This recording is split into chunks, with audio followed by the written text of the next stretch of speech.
What's up, boys and girls? It's 9 o'clock in the morning. It's 56 degrees and sunny here at Site B. It's 4/20/2022. That's right, it's 4/20, which means for some of you out there, it's a chance to enjoy some me time with a recreational supplement of certain notoriety.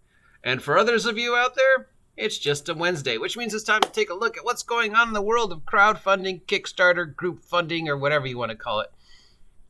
The following crowdfunding projects are coming to an end, but there's still a chance to support them. So if any of these sound like something you want to support, head on down to your friendly local game store and ask them to look into it for you. I live in a town with a population the size of a postage stamp, and apparently, as of this point in time, have at least 6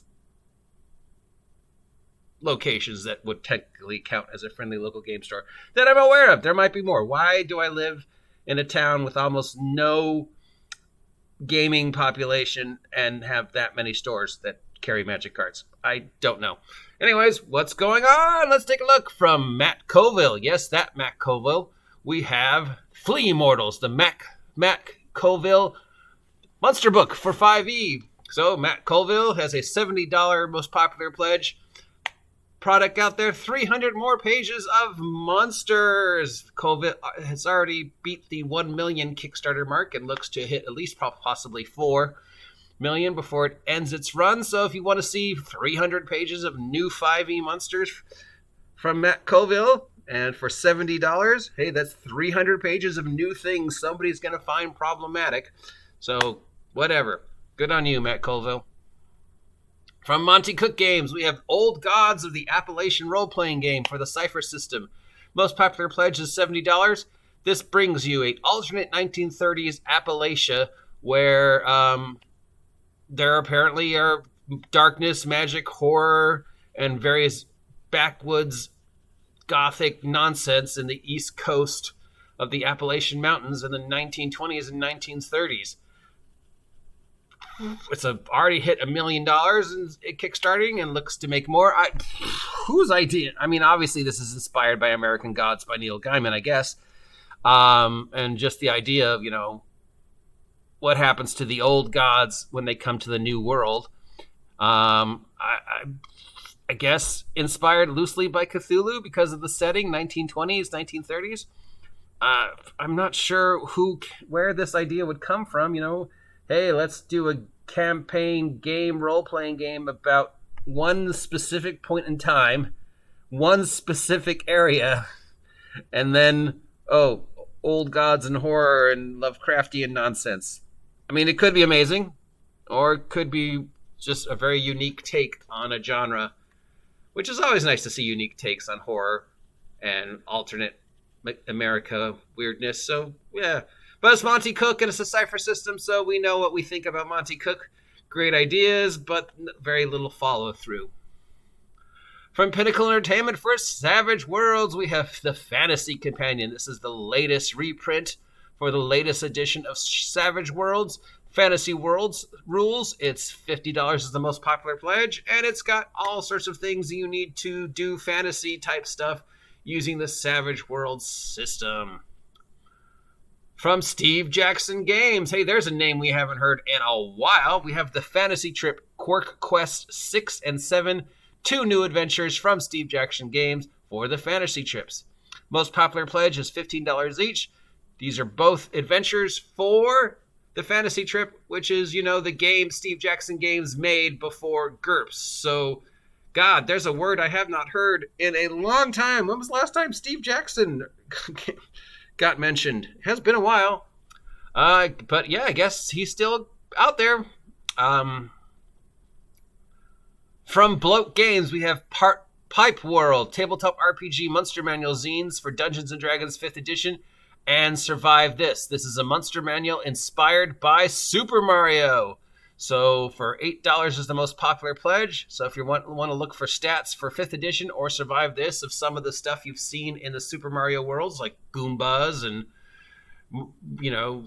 Yoshi and Toad and Princess and I guess all the other things. Here we go. 5th edition stats for Mario monsters.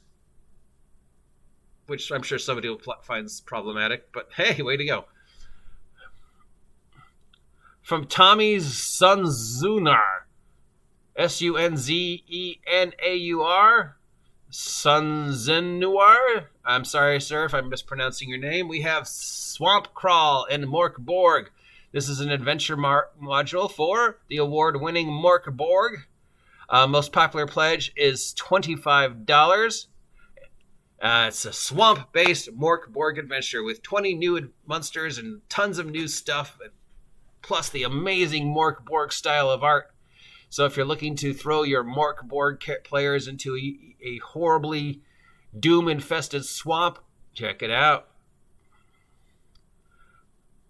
From One Trick Phony and Philip Reed, we have HST 3.33, a cyborg musical interlude. This is for the cyberpunk hack of Mork Borg. It's $36, and it's a soundtrack for cyberpunk / cyborg. So basically, it's a band doing cyberpunk-inspired music. So you get a little adventure with this, and you get some music that is sort of cyberpunky.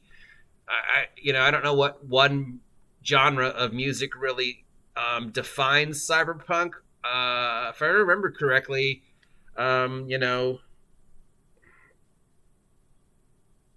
said that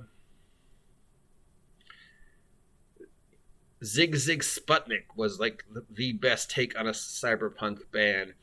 So, sorry, I couldn't remember the name of the round there. Gibson said, got it. I forgot William Gibson's name. I guess I'm getting old.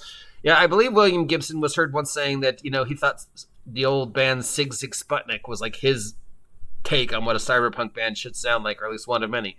But, if you read cyberpunk, and there's so many different styles of music that could define cyberpunk. So it'd be interesting to see what somebody thinks is on a cyberpunk soundtrack.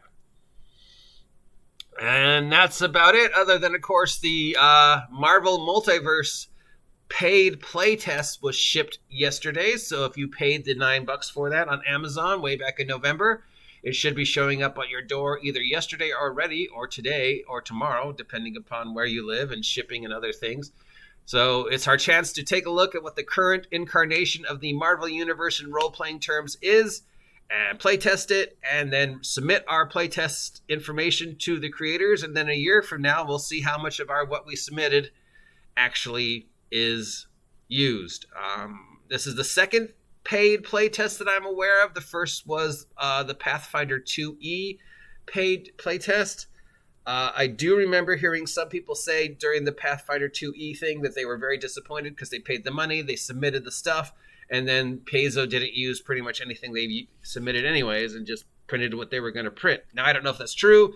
I have very little awareness of Pathfinder 2E, so if anybody knows if that's a true or just an internet rumor, please let me know.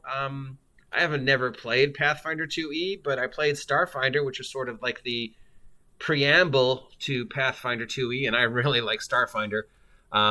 So we'll see what the Marvel is like. I am cautiously optimistic to take a look at my